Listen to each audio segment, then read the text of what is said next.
Salut, on est de retour au garage, c'est la dernière vidéo avant d'aller au banc. Donc pas mal de choses, des petites bricoles à finir sur la E30. J'ai fini de tout remettre tous mes colliers, tout finir de fixer. Il me reste une petite durée de dépression mais j'attends encore une petite pièce à mettre. Et sinon après le reste, tout le système d'eau est rebranché correctement. J'ai vérifié. Là, je vais faire 2-3 petites choses un peu plus esthétiques, mais que je voulais faire depuis un moment. Et surtout, après, on va faire les vidanges, boîte, pont, et tout refaire le système d'eau. L'huile, on va pas la refaire parce que je venais de la changer à la dernière sortie que j'ai faite.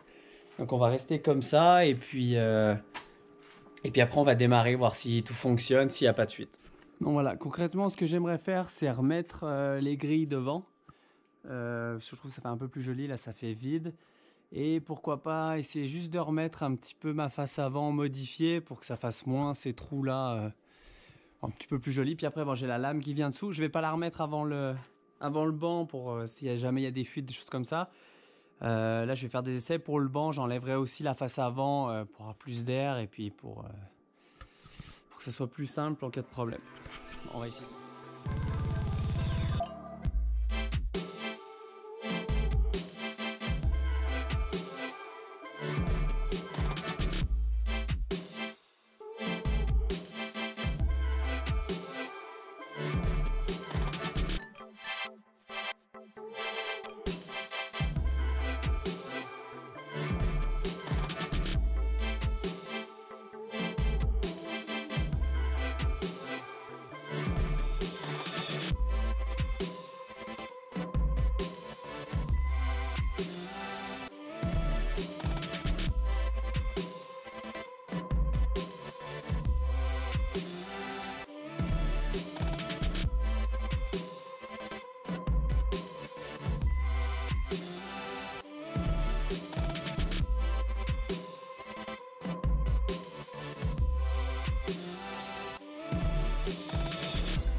Pourquoi je fais ça? C'est également pour récupérer tous ces petits points d'accroche pour pouvoir faire tenir justement mes panneaux.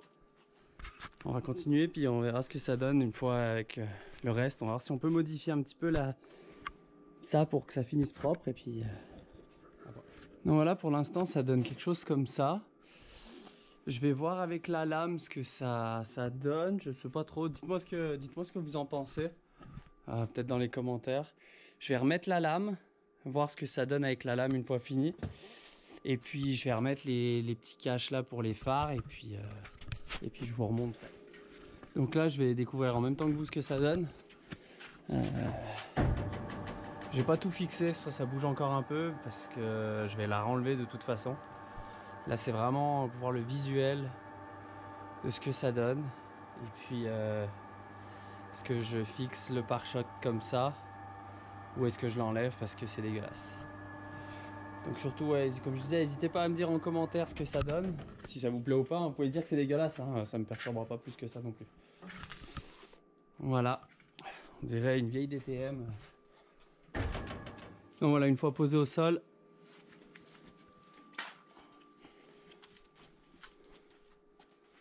on va refixer le tout puis je vais y laisser comme ça. C'est parti.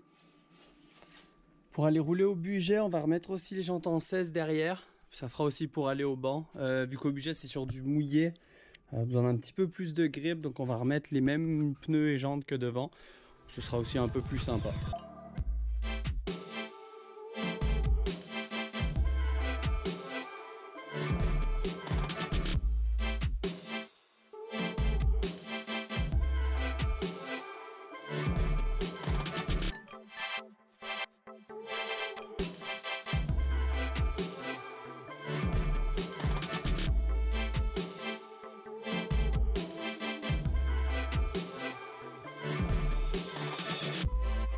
Donc aujourd'hui on continue, j'ai reçu quelques pièces pour finir mon montage.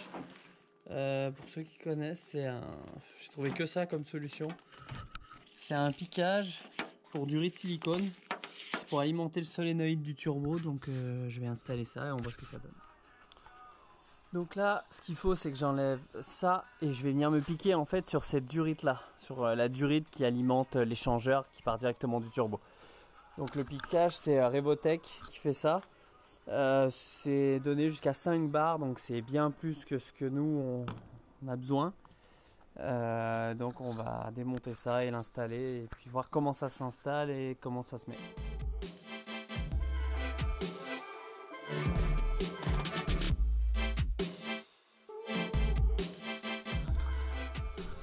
Donc là, je vais oublier, mais il faut que je marque où est-ce que je vais mettre donc mon kit de piquage.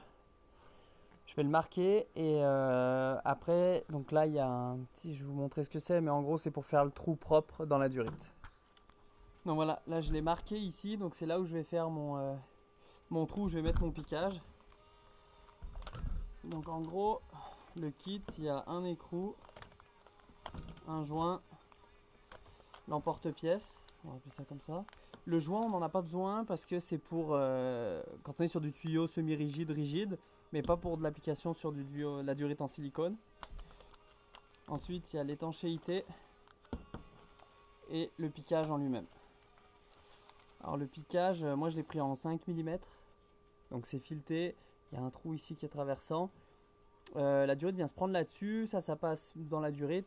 Ça existe juste fileté, ça existe dans plein d'autres diamètres. Le concept est vraiment pas mal. Puis ben, moi ça me dépanne bien, j'avais pas envie de percer mon turbo pour mettre un petit téton de pression. Donc on va l'installer et puis voilà. Donc l'emporte-pièce, il faut le mettre à l'intérieur, le caler sur une pièce de bois et venir taper sur le dessus, sur le silicone pour que ça fasse le trou pile poil. Donc moi j'ai fait un montage à l'arrache encore. Mais bon, ça va le faire. Donc on fait ce qu'on peut avec ce qu'il y a dans le garage.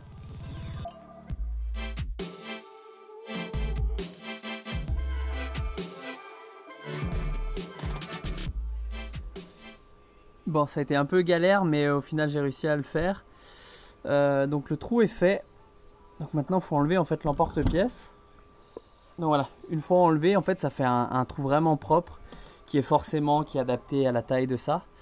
Donc je vais nettoyer un peu l'intérieur et puis je l'installe.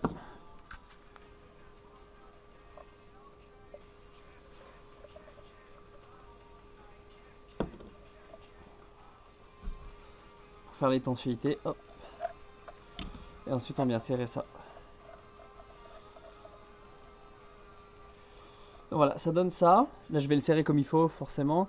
À l'intérieur on voit bien que ça laisse bien le passage d'air et puis ça remplace en fait l'intérêt d'avoir pris ça, c'est parce que sur mon nouveau turbo, je n'ai pas ça.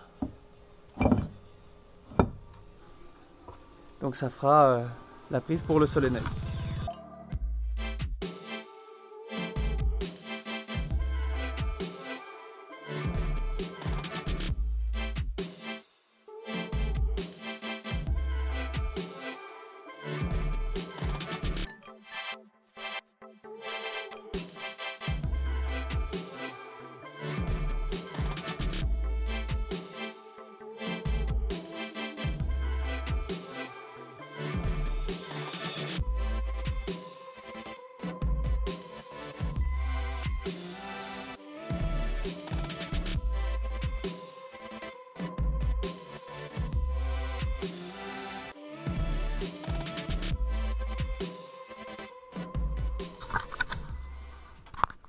Ça y est, c'est en place. Donc voilà où ça vient se raccorder et dans mon boost que je vais maintenant fixer comme il faut. Donc voilà. Le turbo est en place, il ne reste plus qu'à remettre le cône, deux colliers, que j'ai toujours pas mis d'ailleurs. Et là après je vais faire les vidanges, boîte, pont. Je vais déjà démarrer la voiture, voir si tout se passe bien. Je vais mettre le liquide de refroidissement, voir s'il n'y a pas de fuite. Je vais laisser tourner un petit peu et puis après on fera les vidanges. On va attaquer le remplissage. Et puis après on commencera à purger, ça nous donnera déjà une idée s'il y a des fuites. Et puis on verra. Essayez de pas en foutre partout.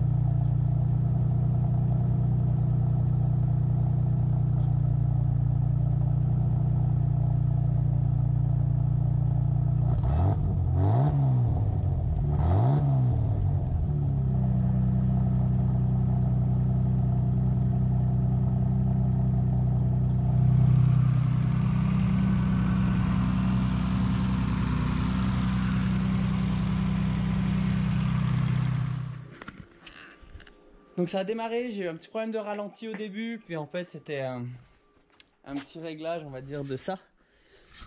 J'étais pas assez haut, merci papa. Voilà, là ça tourne, donc on va être prêt pour aller sur le banc. Il reste plus que les vidanges à faire de la boîte et du pont. Et puis on sera pas mal.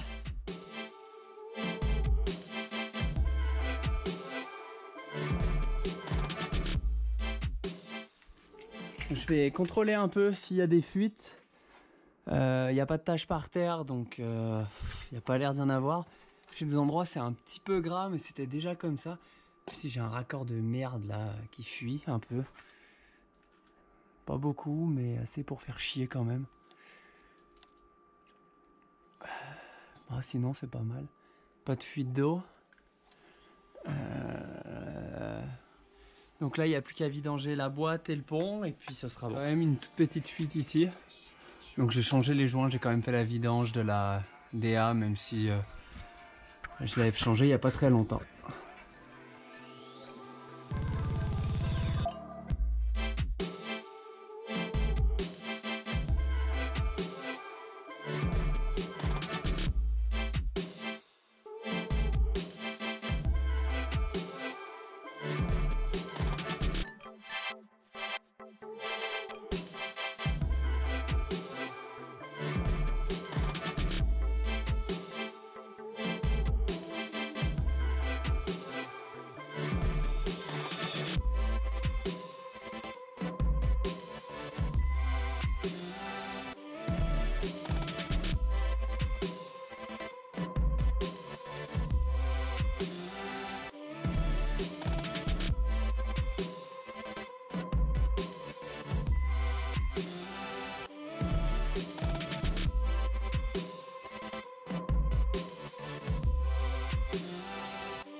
Bon bah ça y est, j'ai fini.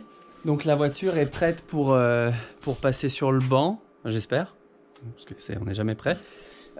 Donc toutes les purges ont été faites, les niveaux, tout a été contrôlé, la voiture démarre, l'AFR est bon. Donc pour l'instant, il y aura juste à ajuster donc toute la carto. Et puis je vous montre ça la prochaine fois.